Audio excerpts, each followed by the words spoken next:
What if the Greek gods had seen what humans have become today? This question is not myth, nor metaphor. It is now.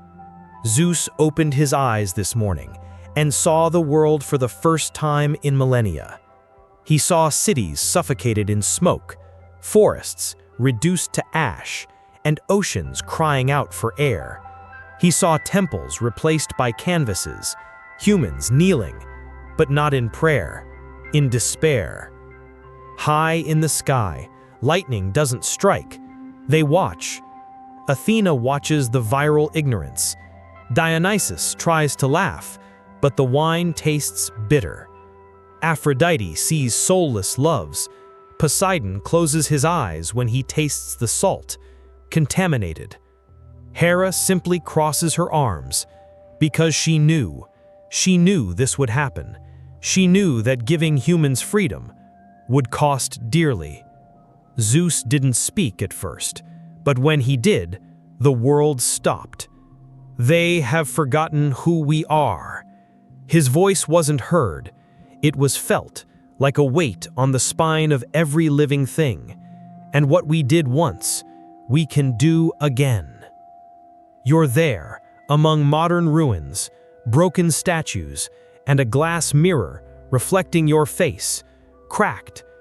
Because now you're not just an observer. You're the chosen one, the only human summoned to the gods' judgment, and their silence is more deafening than any thunder. The question is in the air, unspoken, but pulsing. Do you have something to say that might save your species? You don't walk. You're pulled, as if the ground itself has a will, as if reality is forcing you to a place where humans don't belong. The modern world fades around you, buildings, cars, screens. Everything vanishes into particles. Sound vanishes, time freezes, and suddenly, emptiness. But it is not darkness, it is liquid gold, eternal, dense as the silence before creation. You fall to your knees on a floor that seems made of solid light, but it doesn't hurt, it doesn't burn, it doesn't welcome. It's judgment in material form. Before you, 12 thrones float in a circle, gigantic, ancient, impossible. Each one pulses with a different energy: chaos, love, fury, wisdom, fear, pleasure. In the center, the largest of all, Zeus's throne. He doesn't move, but his eyes make everything tremble. To the left, Hera raises her eyebrow as if she's already prepared her sentence. Athena watches you as if reading a forgotten book. Ares grins like an animal about to pounce. Apollo is golden silence. Dionysus swirls his cup with bored contempt. Aphrodite doesn't look at you, she looks through you. They know who you are, not by name, but by blood, for the error. And yet, there you are, in the center, alone, representing everything humanity has become without having asked for it. In the space between the thrones, a mirror appears, but it doesn't reflect you. It reflects the earth, live, as the gods see it. First, the lost beauties, broken mountains, dark seas, cornerless forests. Then, the vices, wars fought for oil, children eating in garbage dumps, humans screaming for attention in empty rooms. You want to say something, but your mouth won't obey. The mirror grows, the images accelerate. Temples in ruins, forgotten statues, sacred words converted into slogans. Hades' throne looms behind them all, emerging from the shadows of space. A whisper of darkness accompanies it. Demeter watches the dying fields with wet eyes. Hermes turns the world in the palm of his hand like a biased coin. Artemis watches silently, but her fingers touch arrows. You feel like you're not just being seen, it's being heavy, measured, dissected. Every memory of yours is ripped away silently, every decision you've ever made, analyzed. You are not there as an individual, you are the mirror of your species. And now, they want to know if it is worth letting this reflection exist. The first voice to break the silence is Poseidon's. He rises like a rising tide. His throne trembles, as if the sea within him will no longer accept silence. I gave you the oceans, clear, alive, infinite. He closes his eyes for a second. When he opens them, they bleed salt. Today, the creatures of the deep beg to die. The blue has turned to mud, and what was sacred now chokes on plastic. He raises his hand, and the mirror shows a whale rotting on a beach. Inside, bottles, bags, tubes, and silence. Demeter rises soon after. The earth was breathing when you arrived. Now it crawls. The mirror spins. It shows gray fields, colorless plants, fruits modified until they lose their taste. You paved gardens. You burned seeds. You created food without a soul. She holds a withered ear of corn, and when it falls, the ground cracks. Aphrodite doesn't get up. She simply crosses her legs and speaks as if describing an ancient betrayal. Love, which was a temple, has become a contract. She points to the mirror. In it, two young people kiss in front of a camera, but their eyes don't meet. You romanticized abandonment, you sold desire, and you forgot that love is giving, not devouring. Ares stands up with a dry laugh. War has always existed, but you've trivialized it. He spins his spear in the air. The mirror shows combat zones, drones filming bombings, filtered explosions. You kill for clicks. You take revenge for hashtags. You attack out of boredom. Hermes speaks next, with the voice of 1,000 voices. You ran faster than ever, but you forgot where you were going. The mirror shows people in airports, offices, gyms, lines, faces hurried but empty. Dionysus laughs, but there's disgust deep within. You drank without toasting. You celebrated without dancing. You used my name to escape yourselves. You got drunk on stimulation and forgot about pleasure. Then Athena stands. The silence bows. I offered wisdom. Her voice isn't loud, but each syllable carries weight like a verdict. You traded reason for sarcasm, knowledge for opinion, truth for algorithm. The mirror shows online discussions, thousands of voices, no one listening. Athena closes her eyes as if in labor, seeing the human mind destroying itself. The mirror trembles, and now it shows you. But not only you, a composite reflection, millions of human faces, tired, aggressive, lost, connected, but alone. Zeus stands, just one step, and the space around him trembles. All this lies before us. His voice echoes like ancient thunder, coming from before creation. And yet we offered judgment, not punishment. He turns directly to you. Speak on their behalf. Speak if there is anything left to say. But your throat closes up, because you know there are no words to explain what you have become. Zeus doesn't need to raise his voice. When he speaks, space obeys. The golden columns tremble. The mirror dissolves into mist, and the ground beneath your feet disappears. You don't fall, but you also no longer feel what it's like to stand. You're suspended, trapped between what was and what may come. Let the gods judge. With this sentence, the council is formed. Thrones align. Lights go out on the horizon. The earth goes silent. Hades speaks first. His voice comes from beneath the surface of reality. You died inside a long time ago. Death is not punishment, it's relief. Beside him, Thanatos watches silently, as if he's already written the outcome. Apollo objects. The light around him grows brighter. It's not that simple. The music still exists. The art, the laughter of children. Maybe there's something to save. Hermes shakes his head. They run all the time, but they don't know where to. Dionysus laughs out loud. Is that philosophy, or just mental intoxication? Hera doesn't smile. She simply says, "They replaced us. Now they pay the price." The council deliberates, but Zeus interrupts. "We won't make the same mistake. We won't decide for them without giving them a chance." He looks directly at you. His eyes are compressed storms. You have one last choice, one single gesture, one act that proves that you still deserve to exist. The thrones fall silent. Space freezes. You feel the air constrict in your chest.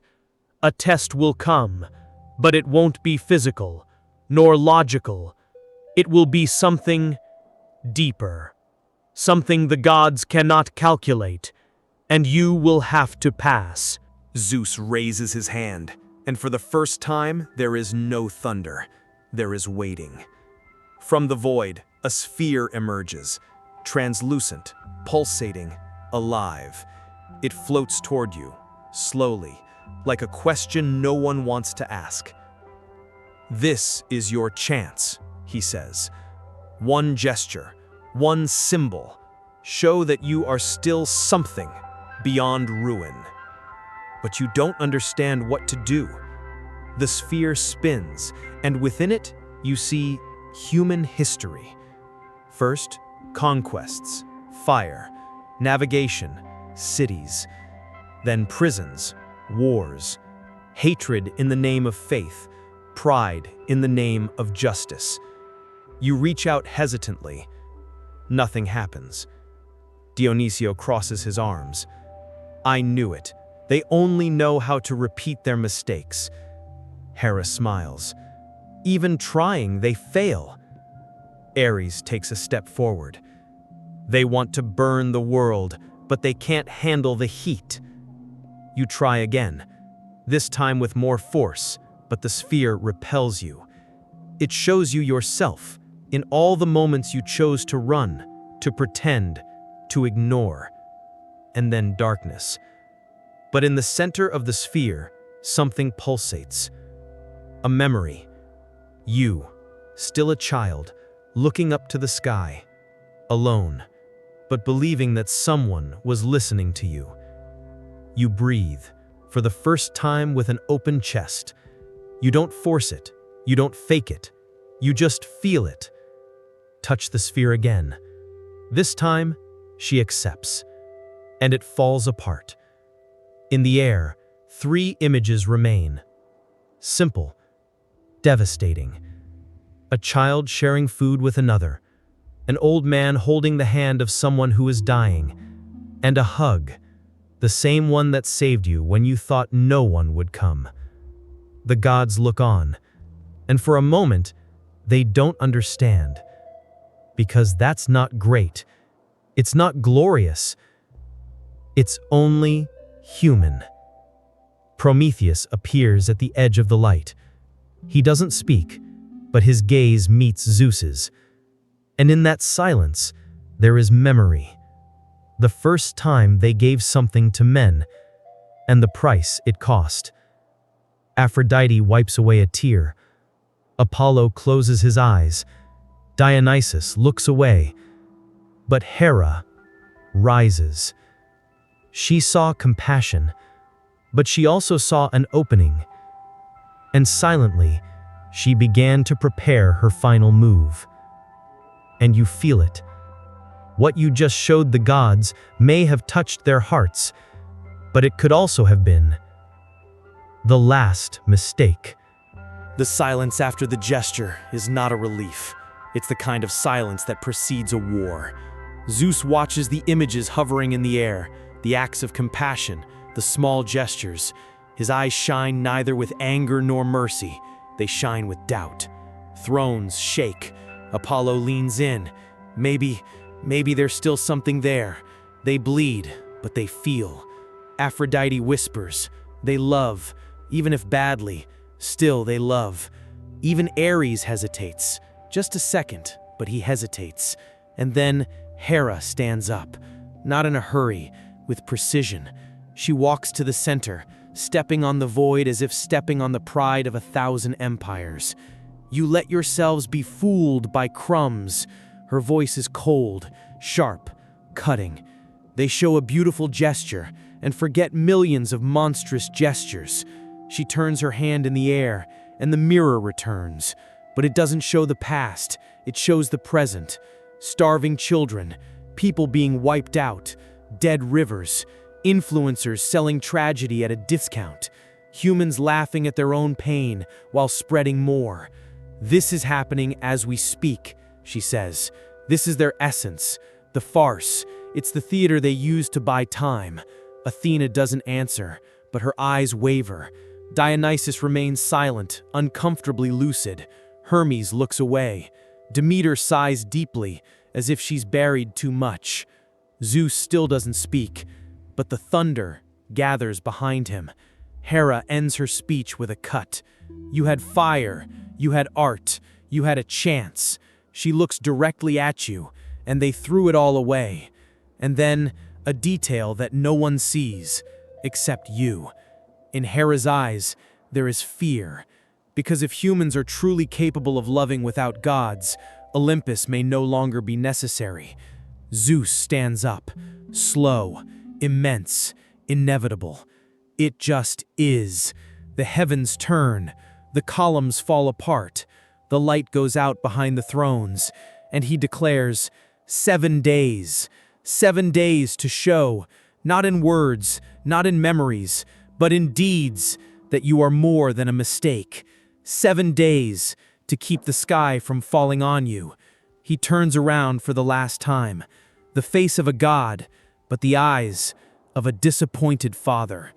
When we return, the sky will bleed. The final word echoes through all planes of existence, and you are still standing, but not by force, by instinct. The courtroom vanishes like smoke, but before it all disappears, a voice speaks out. Low, cold, old. It's Hades. He does not speak with anger, nor with judgment. He speaks as if he knows the end, because he has seen it before. They don't remember, he says, walking between the fading thrones.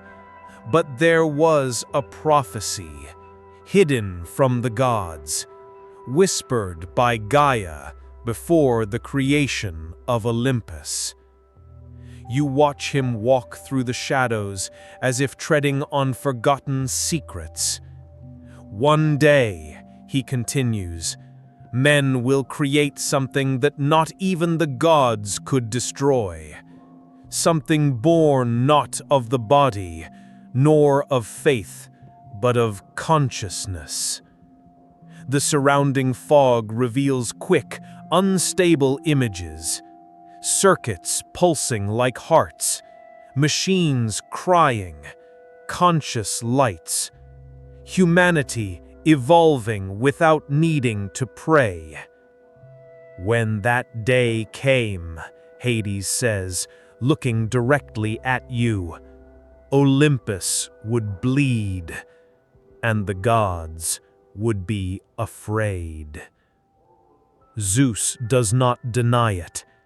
He just turns his face away, because he also heard this prophecy. And you know, it was never about destruction. It was about replacement. You feel a chill that doesn't come from the cold. It comes from possibility. What if, in judging humans, the gods were actually judging themselves? The question remains. Silent, impossible to ignore. And time starts to run. You blink, and it's back. But nothing feels the same. The sky is still the same, but it's wrong. Too gray, too quiet, as if holding his breath. The streets are crowded, but no one looks up. People walk around like luxury zombies, glued to screens, distracted by everything except themselves. You try to warn, you open your mouth, you speak. Nobody listens. A woman ignores you, a man laughs, a teenager films.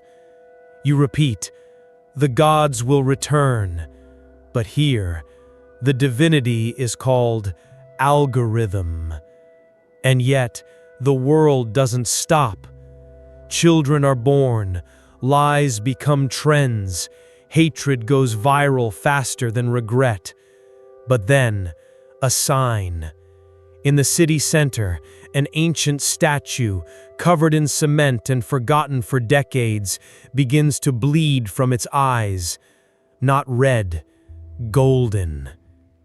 You see, but no one else sees it. The media doesn't cover it. The censors do not detect. But you feel the judgment has already begun. In the sky, a dark cloud swirls.